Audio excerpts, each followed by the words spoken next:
ಉತ್ತರ ಕರ್ನಾಟಕ ನ್ಯೂಸ್, ಇದು ಕನ್ನಡದ ಉಸಿರು. ನಮಸ್ಕಾರ. ಉತ್ತರ ಕರ್ನಾಟಕ ಮುಂಜಾನೆ ನ್ಯೂಸ್ ನೋಡೋಕೆ ಸ್ವಾಗತ. ನಾನು ಪ್ರಿಯಾಂಕಾ ಶಿಗುರು. ಬನ್ನಿ ಕ್ವಿಕ್ಕಾಗಿ ನೋಡೋಣ ಇಂದಿನ ಪ್ರಮುಖ ಸುದ್ದಿಗಳನ್ನು. ಆನ್ಲೈನ್ ಮೂಲಕ ಔಷಧಿ ಮಾರಾಟಕ್ಕೆ ವಿರೋಧ ವ್ಯಕ್ತಪಡಿಸಿ ಇಂದು ದೇಶಾದ್ಯಂತ ಮೆಡಿಕಲ್ ಶಾಪ್ಗಳು ಬಂದ್ ಆಗಿಬಿಟ್ಟಿವೆ. ಬೀದರ್ ಜಿಲ್ಲೆಯಲ್ಲೂ ಕೂಡ 1000ಕ್ಕೂ ಹೆಚ್ಚು ಮೆಡಿಕಲ್ ಅಂಗಡಿಗಳು ಕಾರ್ಯನಿರ್ವಹಿಸದೆ ಸಾರ್ವಜನಿಕರು ಸಂಕಷ್ಟ ಅನುಭವಿಸುವಂತಾಗಿದೆ. ಬೀದರ್ ನಗರದ ಬ್ರಿಮ್ಸ್ ಆಸ್ಪತ್ರೆ ಸಮೀಪ ಪ್ರಭು ಮೆಡಿಕಲ್, ಜನರಲ್ ಸ್ಟೋರ್ ಸೇರಿದಂತೆ ಹಲವಾರು ಮೆಡಿಕಲ್ ಅಂಗಡಿಗಳು ಇಂದು ಬಂದ್ ಆಗಿವೆ. ಅಂಗಡಿಗಳ ಮುಂದೆ ಇಂದು ಮೆಡಿಕಲ್ ಬಂದ್ ಎಂಬ ಫಲಕ ಅಳವಡಿಸಲಾಗಿದೆ. ಎಮರ್ಜೆನ್ಸಿ ಸೇರಿದಂತೆ ಹಲವು ಔಷಧಿಗಳು ಸಿಗದೆ ಸಾರ್ವಜನಿಕರು ಪರದಾಡುವಂತ ಸ್ಥಿತಿ ಈಗ ನಿರ್ಮಾಣವಾಗಿದೆ. ಆದರೆ ಆಸ್ಪತ್ರೆ ಒಳಗಿನ ಮೆಡಿಕಲ್ ಕೌಂಟರ್ಗಳು ಮಾತ್ರ ಕಾರ್ಯನಿರ್ವಹಿಸುತ್ತಿವೆ ಎಂದು ಮಾಹಿತಿ ಲಭ್ಯವಾಗಿದೆ.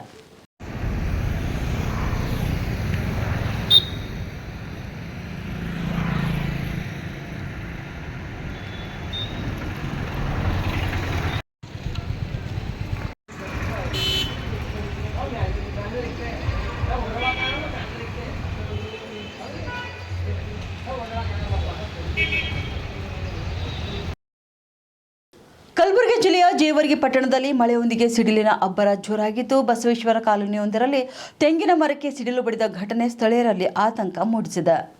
ಭಾರೀ ಗುಡುಗು ಮಿಂಚಿನ ನಡುವೆ ಏಕಾಏಕಿ ತೆಂಗಿನ ಗಿಡಕ್ಕೆ ಸಿಡಿಲು ಬಡಿದ ಪರಿಣಾಮ ಮರದ ಭಾಗ ಹಾನಿಗೊಳಗಾಗಿದೆ. ಇನ್ನು ಘಟನೆ ವೇಳೆ ಭಾರೀ ಶಬ್ದ ಕೇಳಿ ಬಂದ ಹಿನ್ನೆಲೆ ನಿವಾಸಿಗಳು ಕೆಲ ಕಾಲಂತೂ ಭಯಭೀತರಾಗಿದ್ರು. ಅದೃಷ್ಟವಶಾತ್ ಯಾವುದೇ ಪ್ರಾಣಹಾನಿ ಅಥವಾ ದೊಡ್ಡ ಮಟ್ಟದ ಆಸ್ತಿ ಹಾನಿ ಸಂಭವಿಸಿಲ್ಲ. ಮಳೆಗಾಲ ಆರಂಭವಾಗ್ತಿದ್ದಂತೆ ಜನರು ಎಚ್ಚರಿಕೆಯಿಂದ ಇರಬೇಕು ಎಂದು ಸ್ಥಳೀಯರು ಅಭಿಪ್ರಾಯಪಟ್ಟಿದ್ದಾರೆ.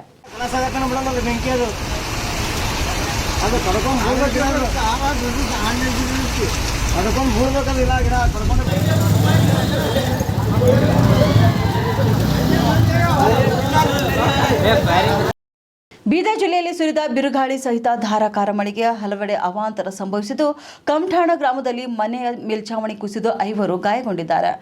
ಯುವರಾಜ್ ಎಂಬುವರಿಗೆ ಸೇರಿದ ಮನೆಯ ಮೇಲ್ಛಾವಣಿ ಏಕಾಏಕಿ ಕುಸಿದ ಪರಿಣಾಮ ಮನೆಯೊಳಗಿದ್ದ ಮಂಗಲಬಾಯಿ, ಅರುಣ್, ಅಜಯ್ ಸೇರಿದಂತೆ 5 ಗಾಯಗಳಾಗಿವೆ. ಇನ್ನು ಗಾಯಾಳುಗಳನ್ನು ತಕ್ಷಣ ಬ್ರಿಮ್ಸ್ ಆಸ್ಪತ್ರೆಗೆ ದಾಖಲಿಸಿ ಚಿಕಿತ್ಸೆ ಕೂಡ ನೀಡಲಾಗುತ್ತಿದೆ. ತಲೆ, ಕೈ ಹಾಗೂ ಕಾಲಿಗೆ ಗಾಯಗಳಾಗಿವೆ ಎಂದು ವೈದ್ಯರು ತಿಳಿಸಿದ್ದಾರೆ. ಶಿಥಿಲಾವಸ್ಥೆಯಲ್ಲಿದ್ದ ಮನೆಯ ಮೇಲ್ಛಾವಣಿ ಕುಸಿದ ಕಾರಣ ಈ ದುರ್ಘಟನೆ ಸಂಭವಿಸಿದೆ ಎಂದು ಅಧಿಕಾರಿಗಳು ಮಾಹಿತಿಯನ್ನು ನೀಡಿದ್ದಾರೆ.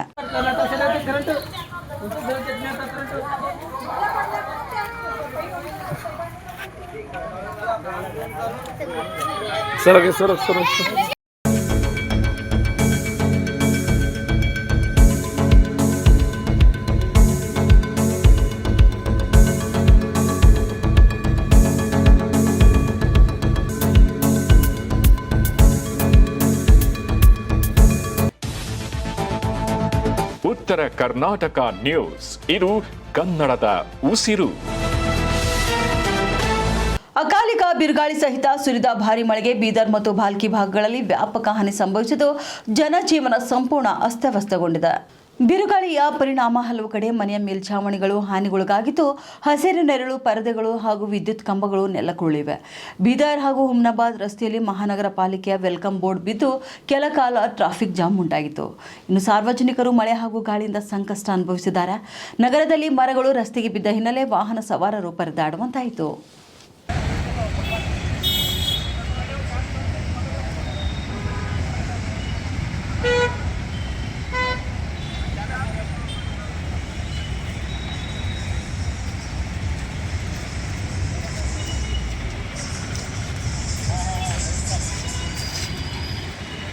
ಜಾಮ್ ಮಾಡಕ್ಕೆ ಪೂರ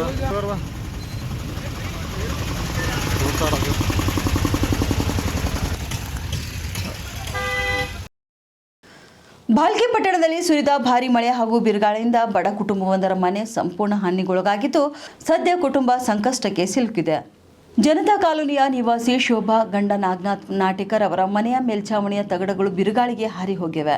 ಮನೆಯಲ್ಲಿದ್ದ ಟಿವಿ, ಫ್ಯಾನ್, ಲೈಟ್, ಕಂಪ್ಯೂಟರ್ ಸೇರಿದಂತೆ ಹಲವು ಗೃಹೋಪಯೋಗಿ ವಸ್ತುಗಳು ಹಾನಿಗೊಳಗಾಗಿ ಲಕ್ಷಾಂತರ ರೂಪಾಯಿ ನಷ್ಟ ಸಂಭವಿಸಿದೆ. ದಿನಗೂಲಿ ಮಾಡಿಕೊಂಡು ಬದುಕುತ್ತಿರುವ ಕುಟುಂಬಕ್ಕೆ ಸರ್ಕಾರದಿಂದ ಸೂಕ್ತ ಪರಿಹಾರ ನೀಡಬೇಕು ಎಂದು ಸ್ಥಳೀಯರು ಆಗ್ರಹಿಸಿದ್ದಾರೆ. ಅಧಿಕಾರಿಗಳು ಸ್ಥಳಕ್ಕೆ ಭೇಟಿ ನೀಡಿ ಪರಿಶೀಲನೆ ಕೂಡ ನಡೆಸಿದ್ದಾರೆ.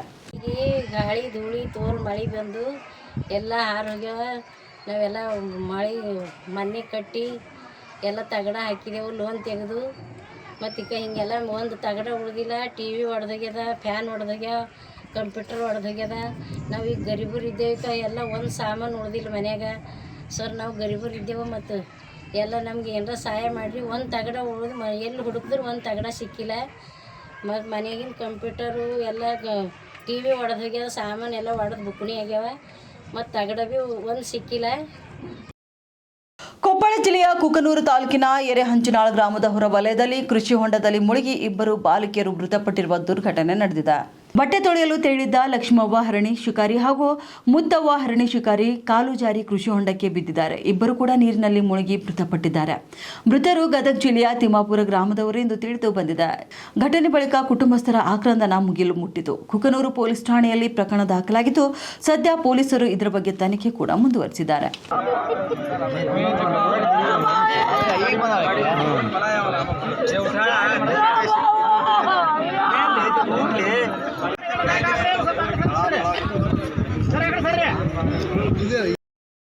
ಕೋಟ್ಯಾಂತರ ರೂಪಾಯಿ ವೆಚ್ಚದಲ್ಲಿ ನಿರ್ಮಾಣಗೊಂಡ ಜೇವರ್ಗಿ ಕ್ರೀಡಾಂಗಣ ಒಂದು ಮಳೆಗೆ ಹಾನಿಯಾಗಿರುವುದು ಕಳಪೆ ಕಾಮಗಾರಿಗೆ ಸಾಕ್ಷಿಯಾಗಿದೆ ಎಂಬ ಆರೋಪ ಕೇಳಿಬಂದಿದೆ. ಭಾರೀ ಮಳೆಗೆ ಕ್ರೀಡಾಂಗಣದ ಮೇಲ್ಛಾವಣಿ ಕಿತ್ತು ಹೋಗಿರುವ ಹಿನ್ನೆಲೆ ಶಾಸಕ ಅಜಯ್ ಸಿಂಗ್ ಸ್ಥಳಕ್ಕೆ ಭೇಟಿ ನೀಡಿ ಪರಿಶೀಲನೆ ನಡೆಸಿದ್ದಾರೆ.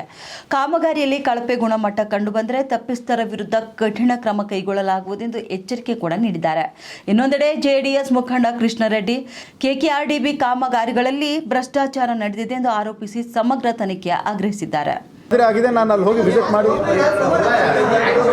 ಆ್ಯಕ್ಷನ್ ತೊಗೊಳ್ತೀವಿ. ಅದನ್ನು ಲ್ಯಾಂಡ್ ಆರ್ಮಿ ಮಾಡಿದ್ದಾರೆ, ಅದು ಲ್ಯಾಂಡ್ ಆರ್ಮಿ ಮಾಡಿದ್ದಾರೆ. ಅದು ಏನಿದೆ ಅದು ಬಗೆಹರಿಸ್ತೀವಿ ಅಂತ ನಾನು ಹೇಳಿದ್ದೀನಿ. ಯಾಕಂದರೆ ಪ್ರಕೃತಿ ವಿಕೋಪ ಅದು ಬಂದಿದ್ದು,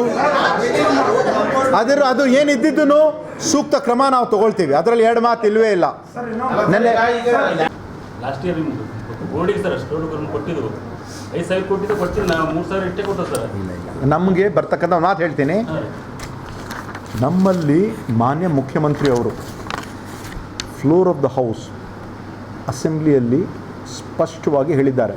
ವಿರೋಧ ಪಕ್ಷದವರು ಕೂಡ ಈ ಒಂದು ಪ್ರಶ್ನೆ ಕೇಳಿದಾಗ ನಾವು ಕಲ್ಯಾಣ ಕರ್ನಾಟಕ ಅಭಿವೃದ್ಧಿ ಮಂಡಳಿಗೆ 5,000 ಕೊಡ್ತಕ್ಕಂಥ ನಮ್ಮ ಕಮಿಟ್ಮೆಂಟ್ ಇದೆ. ನಾವು ಹಿಂದಿನ ವರ್ಷ 3,158 ಕೋಟಿ ಖರ್ಚು ಮಾಡಿದ್ದೀವಿ. ಈ 4,337 ಕೋಟಿ ಖರ್ಚು ಮಾಡಿದ್ದೀವಿ.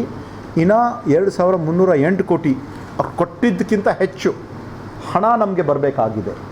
ತೋ ಈ ಒಂದು 2,300 ಈ ವರ್ಷ ಬೈ 31 ಮಾರ್ಚ್ 2027 ಯಾವ ಕಾರಣಕ್ಕೂ 5,200 ಕೋಟಿ ತನಕ ನಾವು ಖರ್ಚು ಮಾಡ್ತೀವಿ. ತೋ ನಮಗೆ ಬರ್ತಕ್ಕಂಥ ಅನುದಾನ ಪ್ಲಸ್ ಹೆಚ್ಚಿನ ಅನುದಾನ, ಈ ಒಂದು ತೀರ್ಮಾನವು ಕೂಡ ಇವತ್ತಿನ ದಿವಸ ಎಲ್ಲ ಸಚಿವರು ನಾವೆಲ್ಲ ಸೇರಿ ನಮ್ಮ ಯಾವುದು ಎಲ್ಲ ತೊಗೊಂಡಿದ್ದೀವಲ್ಲ, ಅವ್ರಿಗೆ ಈಗ ನಮ್ಮ ಹತ್ರ ಇನ್ನ 2,000 ಕೋಟಿ ಇದೆ, ನಾವು ಖರ್ಚಾಗಿ ಕೊಡ್ತಾರೆ. ಇಲ್ಲ ಹೆಂಗೆ ನಾವು 4,437 ಕೋಟಿ ಹೆಂಗೆ ಖರ್ಚು ಮಾಡಿದ್ದೀವಿ? 5,000 ಕೋಟಿ ನಾವು ಆ್ಯಕ್ಷನ್ ಪ್ಲ್ಯಾನ್ ಮಾಡತಕ್ಕಂಥದ್ದು ಏನು ಖರ್ಚಾಗ್ತದೆ ಅದಕ್ಕೆ ಸರ್ಕಾರ ಈಗಾಗಲೇ ಬಜೆಟ್ ಘೋಷಣೆಯಲ್ಲಿ ಹೇಳಿರೋದು, ಬದ್ಧರಾಗಿದ್ದಾರೆ, ನಮಗೆ ಹಣ ಕೊಡ್ತಾರೆ. ಆ್ಯಕ್ಷನ್ ಪ್ಲ್ಯಾನ್ ಎಲ್ಲ MLA ಅವರು ಕೊಡಬೇಕು ಸರ್ ನಿಮಗೆ ಎಲ್ಲ ನೋಡಿದ್ದೀವಲ್ಲ, ಅದೆಲ್ಲ ನಾವು ಈಗಾಗಲೇ ಭಾಳಷ್ಟು ವಿಷಯಗಳ ಬಗ್ಗೆ ನಾವು ಇಲ್ಲಿರ್ತಕ್ಕಂಥ ಅಂಗನವಾಡಿಗಳಿಗೆ ಕಳೆದ ನಾವು 2-3 ವರ್ಷದಲ್ಲಿ ನಾವು ತಗೊಂಡಿರಲಿಲ್ಲ. ತೋ ಅದಕ್ಕೆ ಯಾವ ಬಸವ ಕಲ್ಯಾಣದಲ್ಲಿ ಬಸವೇಶ್ವರ ಪ್ರತಿಮೆ ಎದುರು ಬಿಜೆಪಿ ಕಾರ್ಯಕರ್ತರು ಆರ್ಎಸ್ಎಸ್ ಗೀತೆ ಹಾಡಿರುವುದು ಬಸವ ಭಕ್ತರ ಆಕ್ರೋಶಕ್ಕೆ ಕಾರಣವಾಗಿದೆ.